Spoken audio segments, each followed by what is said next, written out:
Rajesh sir, मैं उनका एक साक्षात्कार सुन रहा था, उसमें वो कह रहे थे कि उनके पिताजी जो थे वो उन्हें आईएएस बनाना चाहते थे, उसकी कोचिंग वगैरह भी करवा रहे थे। तो आपने कहा कि वो उनको संगीत सिखाया और वो चाहते थे इसमें जाएं, तो मतलब वो दोनों चीजें एक ही साथ। जी। असल में अंकुर ये बात थी कि देखिए, आप उस दौर की कल्पना करें जिस दौर में जगजीत का जन्म हुआ। वो जगजीत का सफर और हिंदुस्तान का सफर दरअसल एक साथ चलता है। वो आजादी के बाद एक ऐसा हिंदुस्तान बन रहा था, जवाहरलाल नेहरू के सपनों का हिंदुस्तान, महात्मा गांधी के सपनों का हिंदुस्तान। आजादी के बाद हमारी हालत बहुत खराब थी। 18% साक्षरता थी। खाने को दाने नहीं थे, पीने को दूध नहीं था, पहनने को कपड़े नहीं थे। हर यानी हर स्तर पर हिंदुस्तान हम एक लुटा हुआ देश था। तो ऐसी स्थिति में आज जो आईएएस है, जिसको सांवले अंग्रेज कहते हैं, वो रूप वो उस वक्त नहीं था। ऐसे प्रशासनिक अफसर होते थे, ऐसा संवेदनशील प्रशासन होता था जो अपने देश के लिए बहुत कुछ करना चाहता था। तो जगजीत के जो पिता थे, उन्होंने भी शायद इसी भाव से, क्योंकि अब मैं उन पिताजी से तो नहीं मिला, लेकिन हाँ उनकी इच्छा थी कि देश की सेवा तो करे, लेकिन वो अपना आध्यात्मिक सिलसिला जारी रखें, यानी वो अपना जो धार्मिक गायन है वो करते रहें। तो ये इसमें कोई विरोधाभास नहीं है। हम देखते हैं कि कई लोग ऐसे होते हैं, जिंदगी में मिलते हैं, जो अपना प्रोफेशनली बहुत अच्छा करते हैं, लेकिन अपनी रूह की शांति के लिए, या अच्छे अपनी अपने लिए पसंद आने वाली जो चीजें हैं वो करते रहते हैं। तो मुझे लगता है कि शायद ये यही कारण था, और इसीलिए जब वो बंबई गए, उन्होंने सिख वेश त्यागा। सरदार जगमोहन सिंह थे, वो जगजीत बने उनके गुरुजी के कहने पर, आ, तो आ, उनको बुरा लगा। जी। आलोक से आशुतोष सर, मैं थोड़ा, वो हाँ। आपने जब कहा कि वो सिक्स उन्होंने त्यागा, तो वो वाला किस्सा भी सुनाइए जब उनके बाल कट रहे थे आपने, मैं सुन रहा था कि तो वो बता रहे थे कि रोने लगे थे और फिर पिताजी से बातचीत बंद हो गई। असल में अंकुर जी हुआ ये था कि देखिए, जब ये गए, एक बार बॉम्बे गए, चोरी से गए, घर में बिना बताए गए, बिना टिकट गए, शौचालय में छिप के गए, और वहां बात नहीं बनी, भटकते रहे, भूखों मरने की नौबत आ गई। घर पे तार भेजा कि भाई साहब, पिताजी को या भाई को, कि मुझे कुछ पैसे भेज दीजिए, घर लौटना है। और घर लौटना है तो अपना पता लिखना भूल गए कि अगर पैसा भेजें तो कहाँ भेजें, कोई लेने आए तो कहाँ आए। तो किसी तरह फिर दोबारा वो छिपते छिपाते और बिना टिकट वापस लौट के आ गए, पढ़ाई शुरू कर दी। लेकिन मन तो संगीत में था। तो जब ये दोबारा फिर ऐसे ही भागे, फिर बिना बताए बताए गए, और फिर बाद में उनके एक दोस्त थे, हरदमन सिंह भोगल, उन भोगल साहब ने इनको फंड किया।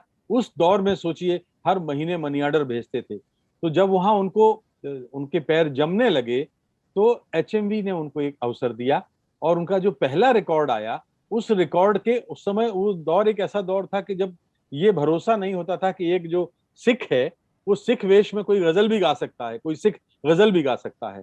तो बॉम्बे में कम से कम बड़ी हंसी होती थी, तो तालियां बजती थी जब कोई सिख गायक पहुंचता था।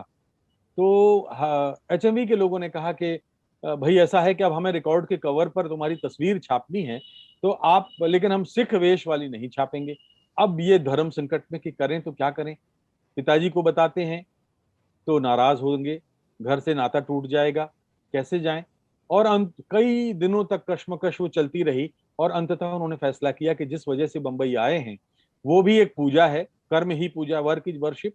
तो वो उन्होंने जो है वो फिर अपने केश दान करने का फैसला किया। वो गए तो एक बिहार का एक हज्जाम था, उसके पास गए, और कहा कि जी ऐसा है कि मेरी पगड़ी और ये जो बाल हैं सब साफ कर दो।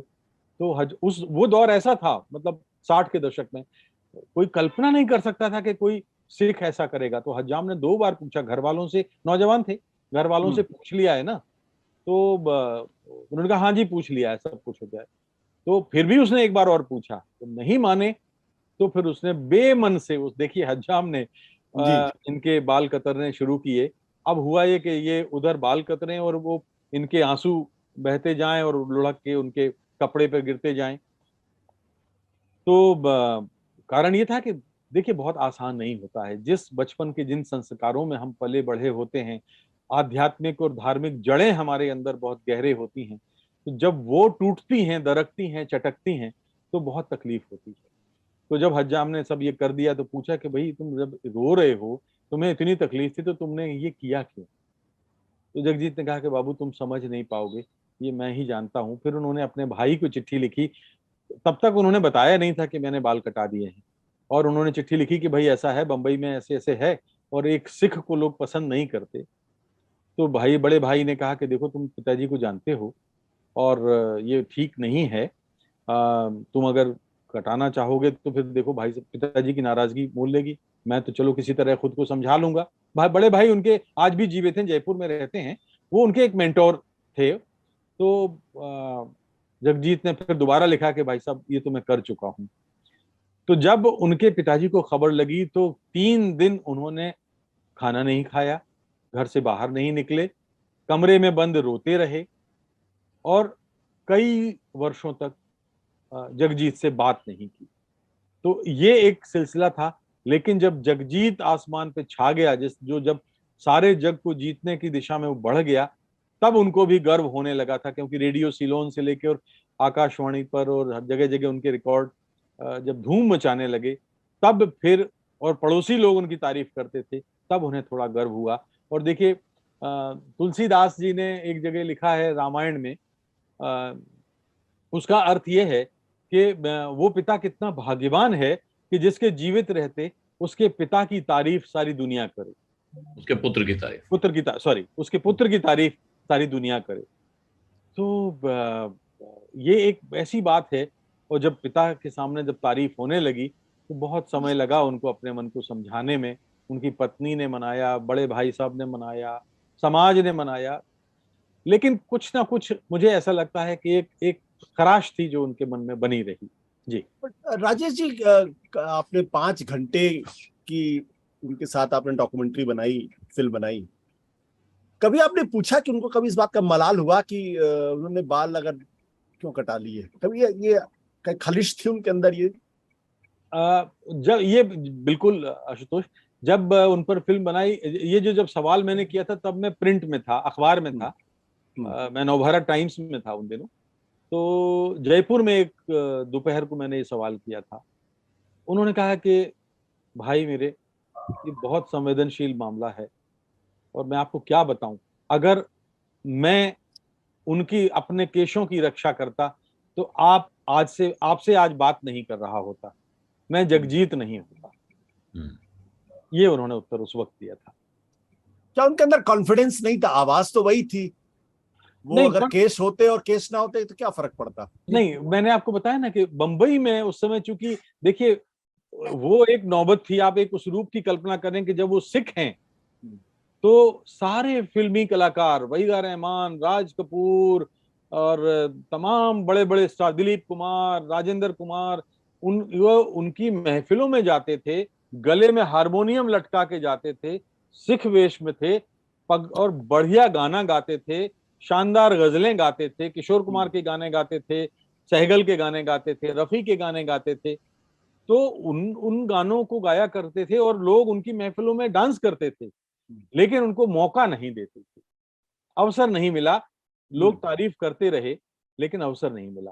तो एचएमवी ने इसी को पहचानते हुए उनसे ये कहा कि देखो भाई, अगर तुम्हें बंबई में अगर स्थान बनाना है और बंबई ने अगर तुमको एक बार सिर पे बिठा लिया, फिर आप जो है शिखर पे होंगे, तो आप ये जरूर सोचिए। और फिर उन्होंने सोचा होगा, मेरा ख्याल है कि यही एक कारण रहा होगा कि अगर उन्हें अपने, भाई देखिए हमारा प्रोफेशन भी तो हमारे लिए कई बार ईश्वर जैसा हो जाता है।